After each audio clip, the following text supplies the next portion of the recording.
fine. Just to let you know, I'm recording this session, so we'll put it up afterwards. But yeah, so we'll put up a question today around what should I go through. I've got a bit of time off today from working in the hospital, so thought I'd invest some time in yourself. So lots of questions come up, and type 2 diabetes was one of them. So this is the first one on the for institutions. It's hard to do it. Yeah, can everyone hear me? Perfect. Okay. So yeah, so what I'll do is we'll quickly go through. I'll just share my screen, and we're gonna blitz through the we're gonna blitz through this. So what we'll do, we'll have a look at an introduction to type 2 diabetes. I won't go through the disease state, but just things we as pharmacists should look out for. And then I'll go through the current guidance, where everything sits into it, and then we'll go through the medicines and a bit of questions at the end. So it's going to be short and sweet. If this works well, then we can always do them, and I'm looking to plan to do all the questions and things that were put up on the Instagram, and we'll go through those on a more regular basis.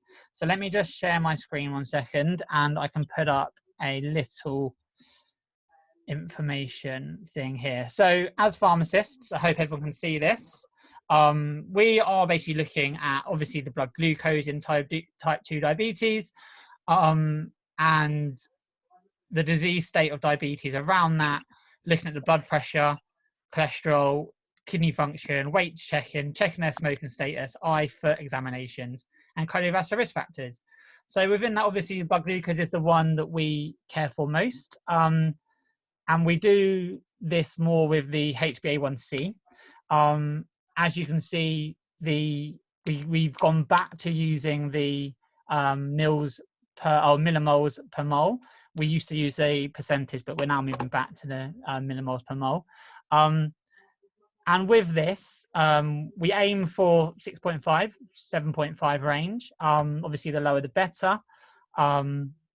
However, if we're in a cohort that uses, or not a cohort that uses, a cohort that has a high increased risk of hypoglycemia. So if there's frail elderly patients, those that are on sulfonylureas, because they obviously can cause hypoglycemia, we go for a higher range, just to reduce that risk of hypoglycemia, because that's the disease state of diabetes that causes the most damage. Obviously, when the brain is starved of glucose, we can start having issues there. And just a quick tip, if you do see a whole percentage, so if it's 7, an easy way to go to the millimoles per mole is -2. So 7 minus 2 is 5. -2 again is 3, so 53. That only works for whole numbers, but it's a little tip that I learned when I was training. Another thing to note is that the blood pressure ranges are slightly different. So if we don't have any kidney, eye, or cerebrovascular damage, we aim for normal. A high blood pressure would be 140/90, so we aim for less than that. However, if we do have evidence of kidney, eye, and CV damage, we aim for less. Obviously, we don't want to cause any more damage. Cholesterol, less than 5. Kidney function is a big one. Obviously, it affects all drugs, or most drugs, and one of those, especially being metformin. I don't know why that says warfarin. Obviously, I had warfarin on my mind when I was writing this earlier. So that's metformin. Obviously, weight check. Diabetes is being linked. Type 2 diabetes being linked to those overweight. Smoking status comes into the cardiovascular risk factors. Eye examinations for retinopathy, and foot examinations for diabetic foot ulcers, etc. So that's a really brief intro as to what we as pharmacists in both hospital and community should be looking out for as that. And then I'm just going to go into another screen. So I'll make this a bit bigger for you. So now, like I said at the start, we'll go through what this looks like in a clinical therapy picture. So at the top, we have our, oh, my thing's in the way. So can everyone see this still or not? Let me do this. I think I need to reshare my screen 1 second. Share screen. Can everyone see? Share this now. Can everyone see this page? So it's a diagram of the therapy outline. Hopefully everyone can see that. If not, put a comment in the box or shout out. But basically this is showing us that this is coming back to our blood pressure, our targets, our cholesterol targets. So that's our cardiovascular risk factors. And then our agreed targets, 6.5 to 7, to reduce. That's what we're kind of aiming for when we're treating that. So one thing to note, first line is the weight lifestyle changes. So just diet control, trying to reduce that weight, trying to increase physical activity. And then we would then recheck the HbA1c. Are we seeing any improvements? And we usually do this over a 6 to 12 month period. And then if there's no difference or they're a high risk patient already, we might start therapy, or we would start therapy. What's that? So this, I was just talking around our first line in type 2 diabetes. Treatment is just diet, weight control, physical activity. But so before we use any pharmacological management, we go with just diet, lifestyle, trying to reduce the weight, trying to increase activity, trying to do it that way before we start using medicines such as those we're about to go through. Does that make sense? So we offer lifestyle advice before we offer drug treatment advice. And then we monitor that about 6 months, 3, 6, 12 months to see if it's getting any better. If not, or if they're a high risk patient, we would go with a pharmacological management, such as that as metformin. So metformin is usually our go-to first line. It's got high efficacy and it is low risk. Obviously, one time where we might not use it would be in renal impairment, renal failure. Obviously, that can cause lactic acidosis when we have less than 30 mils per minute, and it's cautioned in less than 45 mils per minute. So metformin is the one we normally go with first. It's got high efficacy. It doesn't cause hypoglycemia. One reason for that is that it doesn't affect the insulin secretion.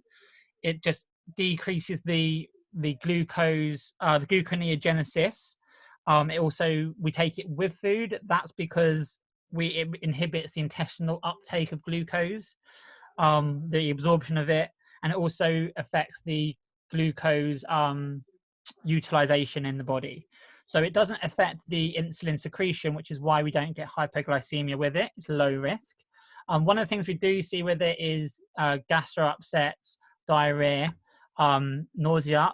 One thing to reduce that, obviously we're taking it food anyway, is to use the modified release tablet. That's the main reason why we use that.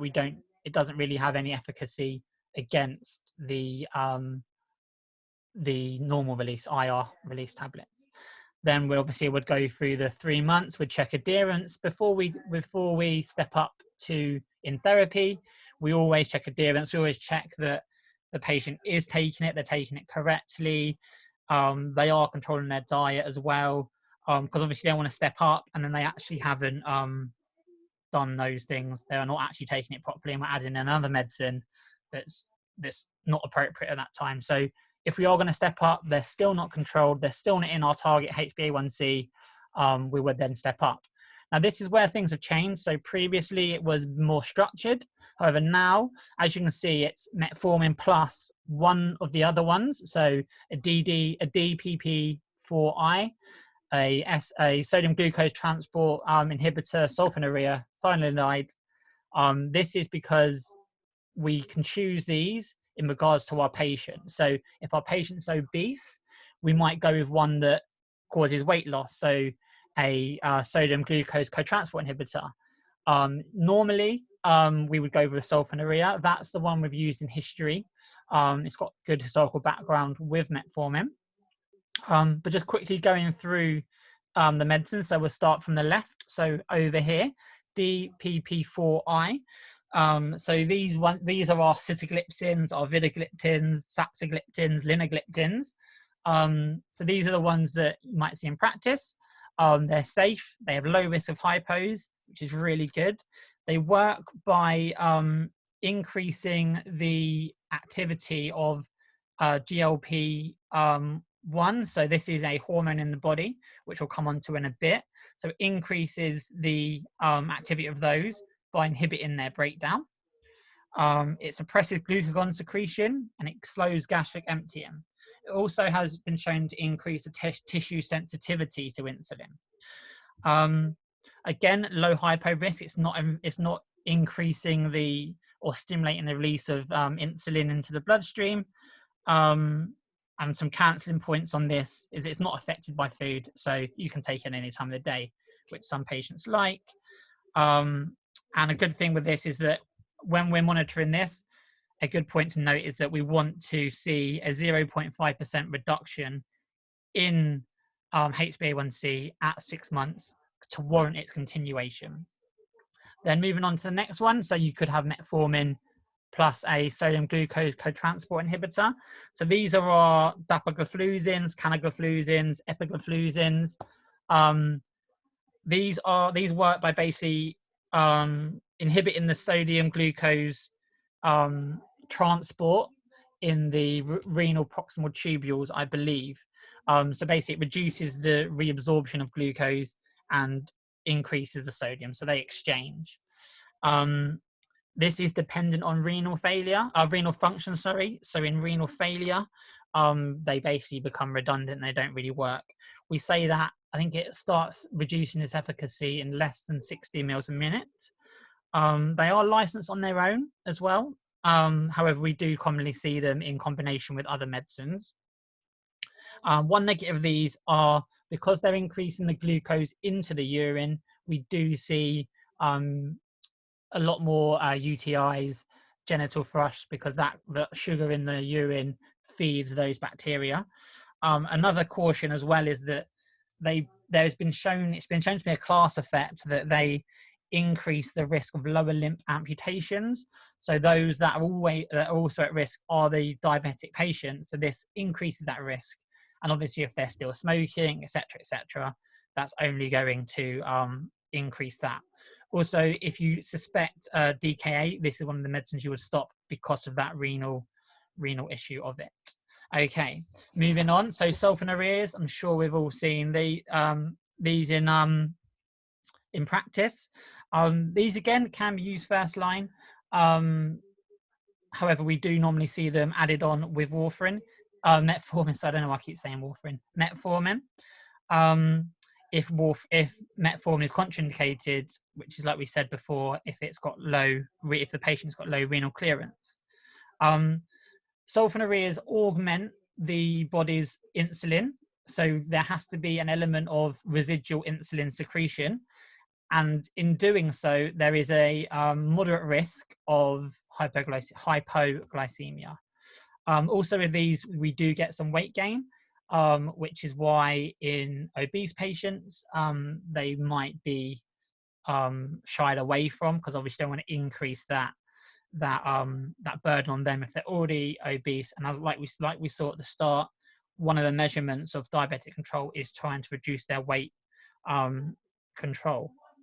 Some examples of medicines in this class. So you've got your gliclazide, your glipizide. They're your short-acting ones. And then glibenclamide is the longer-acting one. Obviously, being longer-acting, there's an increased risk of hypoglycemia. So we tend to avoid these ones, especially in the elderly, where hypoglycemia is linked to falls, where you have a sugar crash. Good. So we get our weight gain. Liver function in this one is another thing to consider.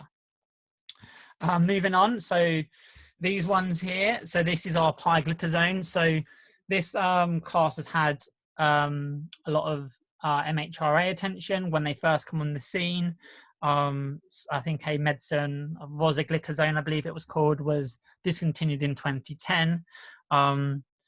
And there's been shown to increase CV risk factors. Again, it's increasing weight gain. We've got our heart failure, edema type coming in. So this is why there's that CV risk factors. These basically increase the glucose uptake, they reduce insulin resistance, and they decrease the hepatic gluconeogenesis. So the liver's formulation of glucose in relation to low glucose. They do this by being an agonist of the PARP gamma, which basically modulates insulin sensitivity genes in relation to glucose. So that's how they're working. We've already touched on the safety concerns. So they cause weight gain, they cause fluid retention, which then is linked to the heart failure and increased risk. And they also have been shown to increase the fracture risk and bladder cancer. So there's some negatives around them, but using the right patient, they do have good impact. They are one of the only drugs in the type 2 diabetic treatment that reduce the insulin resistance, which is perfect when this disease is all about insulin resistance increasing. Again, they have a continuation target. So at 6 months, we're aiming for a 0.5% reduction in the HbA1c. Okay, there are tablets that we potentially can take. Other ones we can take alongside morphine are injectable ones. So our glucagon-like peptide receptor agonist. So just a brief point on the GPL1 as a peptide, like a hormone. So this basically stimulates the glucose-dependent insulin secretion. It suppresses glucagon secretion, and it slows that gastric emptying. So therefore, if we can increase and we can mimic that medicine, this peptide with medicine, we can then get the benefits out of it. So by mimicking it, we can stimulate glucose-sensitive insulin release. We can stimulate glucagon suppression post meals, which is why we take these around the meal times, and we can slow that gastric emptying and reduce the appetite. Because if you've got stuff in your stomach, you feel full, therefore you can reduce the amount of food that a patient feels they need to take on, which is good. We get the weight loss with it. So by mimicking this peptide, we can get the benefits out of it. Some of the medicines that we use for these, obviously it's a peptide, so they have to be injected. So this is our extenoside, liraglutide, and liraglutide.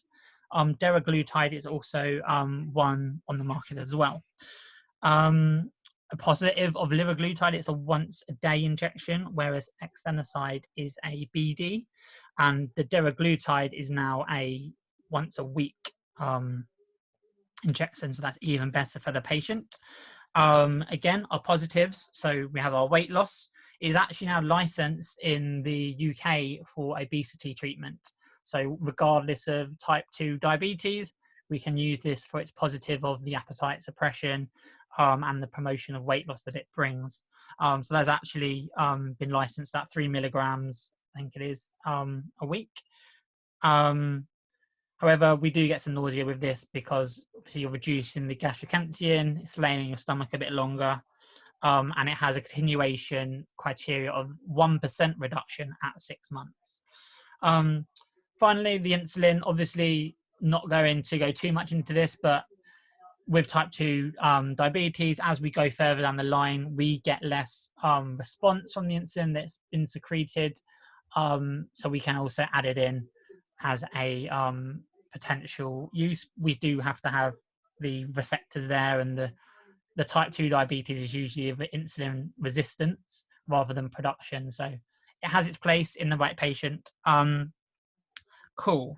So the last two medicines I've just put in here are metaglutides. So that's our repaglutide and nalaglutide. These are basically, they regulate the secretion of insulin post meals. So obviously we take them just before or after a meal, and they stimulate the insulin release upon the presence of glucose. They act on the potassium ATP channels on the B cells in the pancreas. So like we said, we take them 30 minutes before meals, so then we get that spike in insulin ready for the absorption of glucose. They also actually license when metformin and any other medicines are contraindicated, and they are licensed on their own. We don't normally see them in practice, but they are there alongside of that, so I'll just put a little footnote on. And then finally, acarbose. Again, this is old school medicine. We don't normally see in practice, but it basically prevents the carbohydrate breakdown in the GI tract. So if you don't break it down, obviously you can't absorb it. With that, you do get the side effects of having diarrhea, abdo pain, bloating. Yeah, so it's not the nicest of medicines, which is why it's not really in practice. And then finally, so you get your patient, you've tried some of these medicines, you monitor them at 3, at 6 months, at 12 months. Hopefully they're getting better. The HbA1c is coming down. If not, or if they did an extra budge, you can start going to triple therapy and even quadruple therapy. Obviously, monitoring each medicine you're putting in, making sure it's having its appropriate reduction, monitoring its side effects that we've just been through. The idea is being that we have the lowest risk of hypoglycemia, which obviously a risk of falls. We're causing the weight loss, which, like we said at the start, was one of those things that we're monitoring. If we can get them to reduce their weight, they have better outcomes, cardiovascular outcomes, and then monitoring throughout. And sometimes you can step back down if you've got the weight loss that you've needed from the medicines you've put in. Cool. So I think that's a really rapid way of getting through all of the medicines. I'm now going to pass it over to yourselves. We've gone through a lot of information. We've gone through it very quickly. I am recording this, so I can send this out to you. I can even send you this screen that you're looking at now as a good revision resource. So I'm just going to stop my sharing of my screen and then bring it back to yourselves to see if you have any questions. If you don't have any questions, that's completely fine. If you have any questions after this, then you can drop them in on the Instagram page. And if you want me to go over anything or re-clarify anything, I'm more than happy to do that. Yeah, did it make sense? Is there anything you want me to go back over? We've got a few more minutes, so I'm not gonna push too much. But I guess coming back to us being pharmacists, monitoring the blood glucose, obviously with diabetes, it's the one thing we're looking at. The HbA1c 3-monthly back check of how well they have maintained their blood glucose control. And we can adjust those ranges in practice when we have elderly, we have frail, we have patients on certain medicines that are only going to cause that. If a patient's got an infection, we might do some blood glucose monitoring there and then, because yeah, I can send these. I've just seen it pop up here. I can send you the chart I was using. That's I'm more than fine to do that. But yeah, blood glucose monitoring is a question that I've had previously when I've done this. Type 2 diabetes, we don't normally do it, but if they're on steroids for a short course, or if they got an infection, the 6-day rules in diabetes, that can throw off, that stress in the body can throw off the glucose control. So you might just want to put in some blood monitoring on that. Or if they're on sulfonylureas that are going to cause that reduction, or an insulin that are going to cause the risk of hypoglycemia, you might get them to do blood glucose monitoring for that. And then you have every time you see you on a diabetic patient, any eye problems, any bleeding in socks that you've noticed, are they getting any weight gain? Have they had a recent blood pressure test? What's their target? Do you know if they've got these macrovascular issues already? You might have a reduced target. Have they had their cholesterol test? That's usually annually alongside the eye tests and foot examinations. Are they smoking? A big impact that we can have on these patients is smoking cessation, both in hospital and outside of hospital. Obviously, community are the ones that lead on that more so. But yeah, I think that's all from me. Like I said, if you have any questions, I got one question here. I heard there was can you please send the chat using? I heard there was a recent update for BP for type 2. So there is, I believe it's still what we just went through, but I will double check. Just having that reduced target because of their increased risk of the cardiovascular issues, cerebrovascular issues, and the microvascular, the foot infections, the renal issues that can come with diabetes. Does that make sense? But I will double check that if they've changed from anything in this presentation. Cool. If everyone's happy, I'm going to stop the recording and then I'll send you over the slide I made. And then if you do have any questions, you can pop them in the Instagram page. Have a great evening, guys. Take care. I hope you got a lot of value out of that. Thank you very much and see you soon.